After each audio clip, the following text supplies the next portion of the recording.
Assalamualaikum warahmatullahi wabarakatuh. Saya Dadan Hermawan, salah satu calon kepala sekolah dari Satuan Pendidikan Sekolah Dasar dari SDN Pelita Karya, Kecamatan Jansaga, Kabupaten Subang.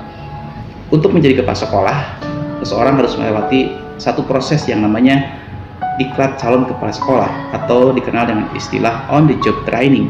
Pada kegiatan on the job training kedua, para kepala sekolah harus melewati 3 kegiatan, yaitu kegiatan RPK atau rencana proyek kepemimpinan, kemudian kegiatan kajian manajerial, dan kegiatan pengembangan kompetensi.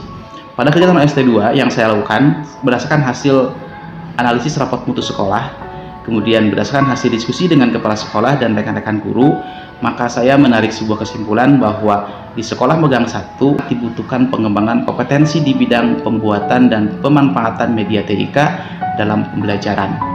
Hal ini sangat berkorelasi dengan kondisi pandemi yang sampai saat ini belum berakhir. Nah, untuk menjawab tantangan tersebut, sebagai solusi yang saya tawarkan yaitu dengan mengadakan in-house training dalam penggunaan media dan bahan ajar berbasis TIK. Kegiatan IHT ini dilaksanakan dalam 2 siklus. Setelah kegiatan siklus 1 dan 2 dilaksanakan, akan diadakan monitoring dan evaluasi. Tujuannya adalah untuk mengetahui sejauh mana keberhasilan kegiatan IHT tersebut. Tujuan dari kegiatan RPK ini adalah yang pertama untuk meningkatkan kompetensi guru dalam membuat bahan ajar berbasis TIK. Kemudian yang kedua untuk meningkatkan kompetensi manajerial, supervisi, kepribadian, kewirausahaan, dan sosial. Kemudian yang ketiga untuk meningkatkan kemampuan calon kepala sekolah dalam mengidentifikasi masalah yang terkait dengan 8 standar nasional pendidikan. Yang keempat untuk meningkatkan nilai analisis kebutuhan pengembangan keprofesian atau AKPK calon kepala sekolah, yaitu dengan melaksanakan kegiatan peningkatan kompetensi atau PK pada kompetensi terendah di sekolah magang 2. Kemudian tujuan yang kelima adalah untuk meningkatkan kualitas pembelajaran bagi peserta didik sehingga tercipta student well-being atau kebahagiaan dalam pembelajaran untuk siswa. Dan yang terakhir adalah bertujuan untuk meningkatkan prestasi akademik peserta didik. Kegiatan dilanjutkan dengan kegiatan kajian manajerial. Kajian manajerial ini adalah dilaksanakan di 2 sekolah, baik sekolah magang 1 maupun di sekolah magang 2. Fokus kajian manajerial dipusatkan pada kajian 8 standar nasional pendidikan yang ada pada rapot mutu sekolah masing-masing, dianalisis kelebihan dan kekurangannya, kemudian digali dan dicari informasi tentang potensi yang bisa dikembangkan, dan di bagian terakhir setiap calon kepala sekolah harus memberikan rekomendasi tentang apa solusi dari setiap indikator yang dikaji pada 8 standar nasional pendidikan. Bagian terakhir dari kegiatan OJT ini adalah pengembangan kompetensi. Kegiatan di mana calon kepala sekolah mengadakan kegiatan bersama dengan mentor kedua di sekolah magang 2 untuk meningkatkan kompetensi kepala sekolah, baik kompetensi manajerial maupun kompetensi kewirausahaan, kompetensi sosial, kepribadian, dan yang paling utama ditekankan pada salah satu kompetensi terendah hasil AKPK yang didapatkan oleh para calon kepala sekolah tersebut. Kegiatan PK yang saya lakukan meliputi kegiatan-kegiatan wawancara dengan mentor yang kedua, kemudian melakukan supervisi, kemudian melakukan kajian data yang ada di sekolah tersebut, dan melihat langsung tentang bagaimana seorang kepala sekolah memanajerial sekolahnya. Setelah dimonitoring dan evaluasi, alhamdulillah mendapatkan hasil yang pertama, kegiatan RPK terbukti mampu meningkatkan kompetensi guru dalam penggunaan dan pembuatan media bahan ajar berbasis TIK.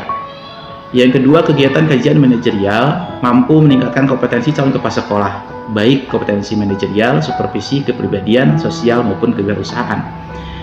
Kemudian, kegiatan kajian manajerial juga mampu meningkatkan kompetensi calon kepala sekolah dalam mengidentifikasi masalah-masalah pada 8 standar nasional pendidikan.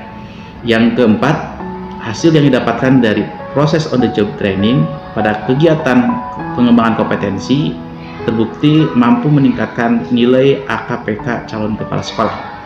Yang kelima, hasil on the job training ini mampu meningkatkan kualitas pembelajaran di sekolah magang 1 terutama, dan pada hasil akhirnya mampu meningkatkan rasa bahagia pada anak-anak, rasa tenang, rasa nyaman kepada anak-anak selama pembelajaran. Yang keenam, kegiatan RPK mampu meningkatkan prestasi belajar siswa. Assalamualaikum warahmatullahi wabarakatuh. Nama saya Susan Susanti. Saya mengajar di kelas 2 SDN Pelita Karya. Dengan kegiatan IHT, pembelajaran media berbasis IT itu sangat memudahkan saya sebagai guru untuk mengajar di masa pandemi sekarang ini.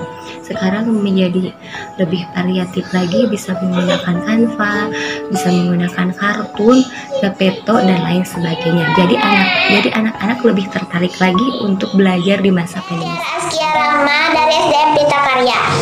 Saya senang jika belajar online, ibu bapak gurunya menggunakan Google Classroom. Dan kalau tatap muka, saya pun senang ketika belajar, ibu bapak gurunya menggunakan komputer. Terima kasih, Ibu Bapak. Bismillahirrahmanirrahim. Assalamualaikum warahmatullahi wabarakatuh. Saya Sukini, orang tua siswa SDN Pelita Karya. Di masa pandemi ini, anak-anak belajar secara online yang membuat mereka menjadi bosan. Tapi ketika guru mensiasatinya dengan menggunakan media yang berbasis TIK, anak-anak menjadi bersemangat lagi dalam belajar. Demikian dari saya. Wassalamualaikum warahmatullahi wabarakatuh.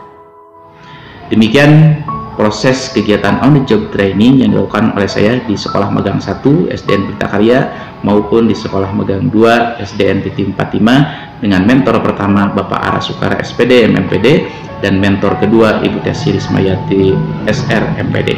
Saya ucapkan terima kasih kepada semua pihak yang sudah mendukung semua rangkaian kegiatan yang saya lakukan. Mudah-mudahan menjadi amal kebaikan untuk kita semuanya. Salam pendidikan. Assalamualaikum warahmatullahi wabarakatuh.